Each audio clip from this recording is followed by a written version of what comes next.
Hey, it's Jessica here with LiveWire, and I have Jake McCoy with me. Hi. Hello, how are you doing today? Doing very good. Awesome, awesome. Thank you so much for taking the time to sit with us and let us pick your brain and find out a little bit more about you.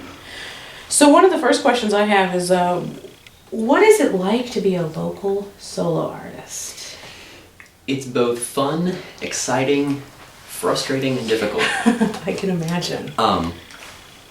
You know, I love being able to perform locally. I love being a local musician. I love that. That's awesome. Being a solo act is fun at times, and at times not. It's easy. I can, just throw my guitar over my shoulder and that's it. That's my show. Right, yeah. But sometimes, I do have songs that require such a big full band that when I play them live, I have to completely rearrange it to scale it down so that it's playable with just me.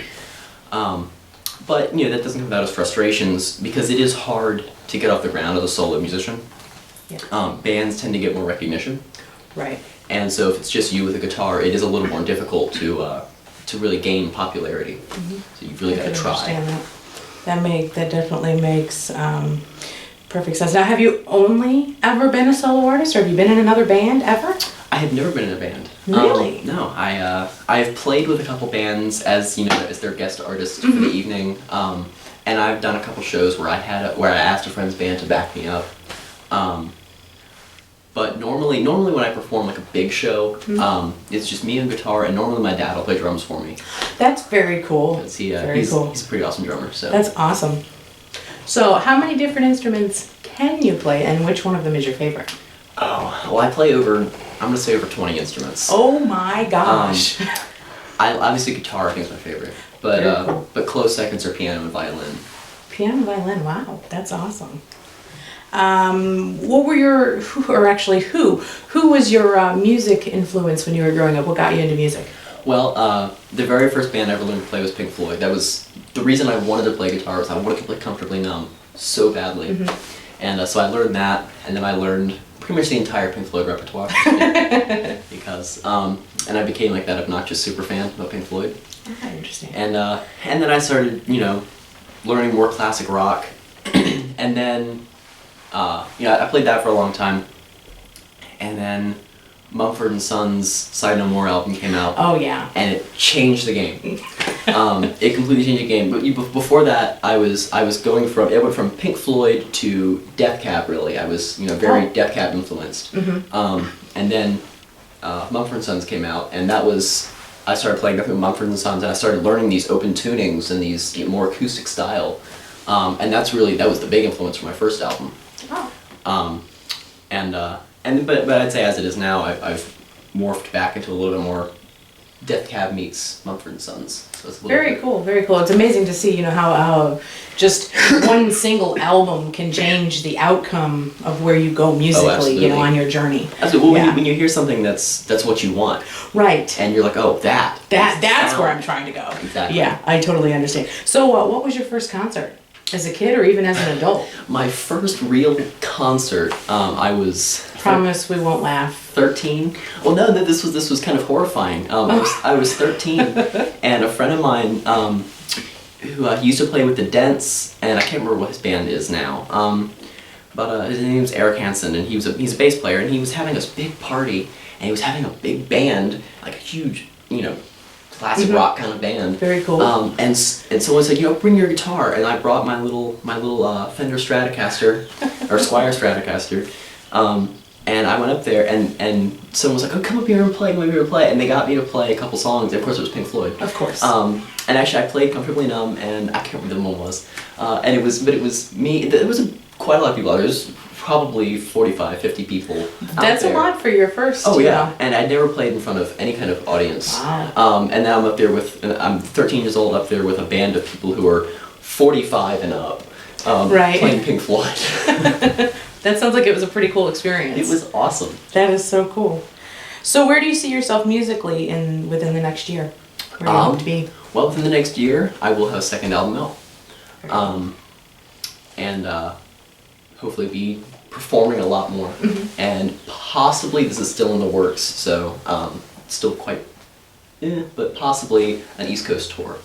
Very cool, very cool. With some friends who were interested in doing the same thing. That is awesome. It's always nice when you can go with friends. Oh, it absolutely is. So musically, how much different is the second album looking to be from the first album? Very different. Yeah? The first album was actually recorded in my old house with the most minimal gear I had. I think it was recorded all on 2 microphones. It was that one and another one.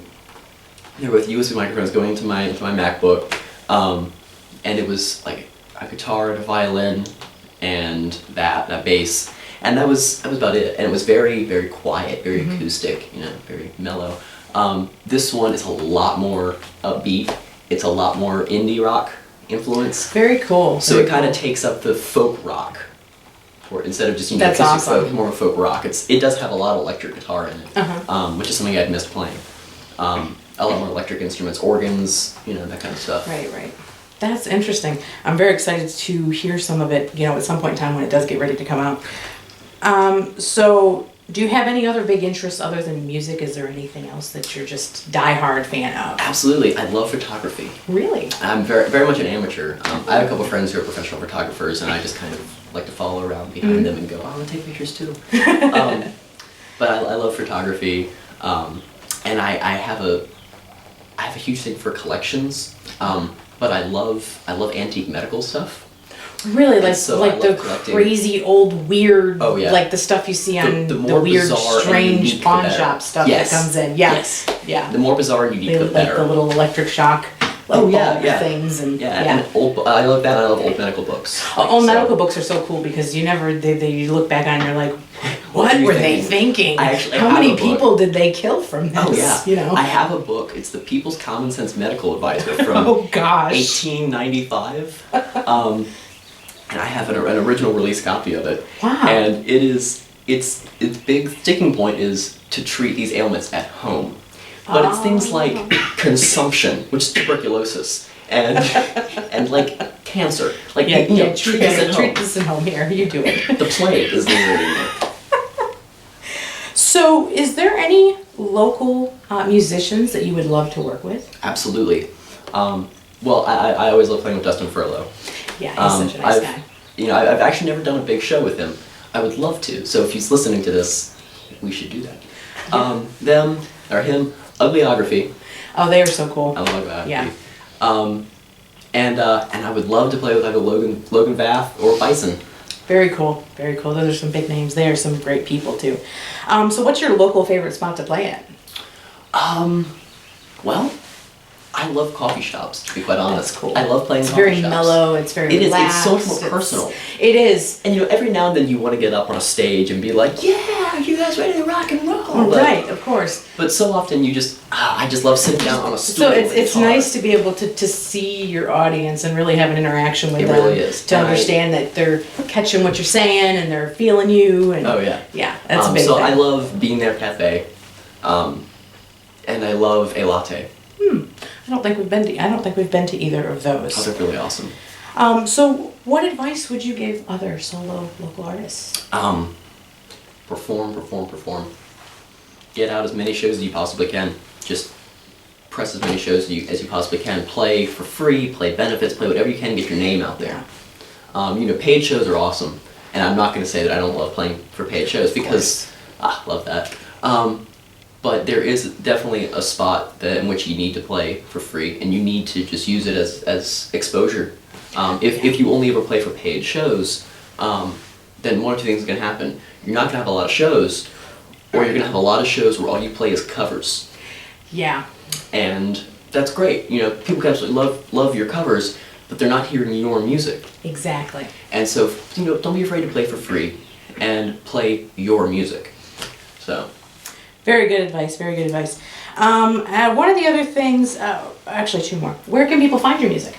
People can find my music on iTunes, on SoundCloud if you just want to listen to it, Amazon Music, Bandcamp. If you want a physical CD, you got to go to Bandcamp. And you can find all those links on my website. Very cool. And what is your website? JakeMcCoymusic.com. Awesome. The last one, how do you get over a writer's block? Oh. Yeah. You know, sometimes you don't. Yeah.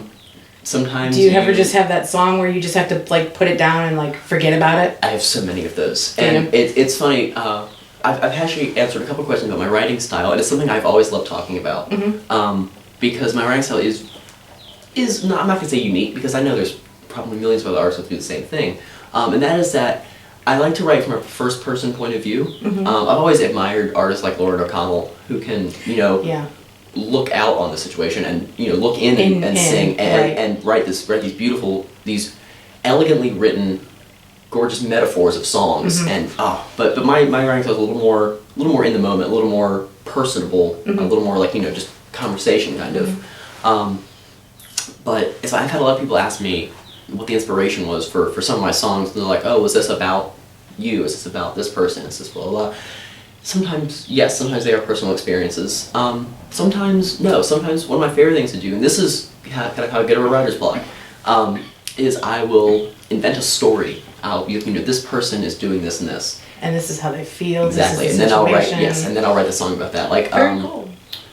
well, matter of fact, this album is coming out now.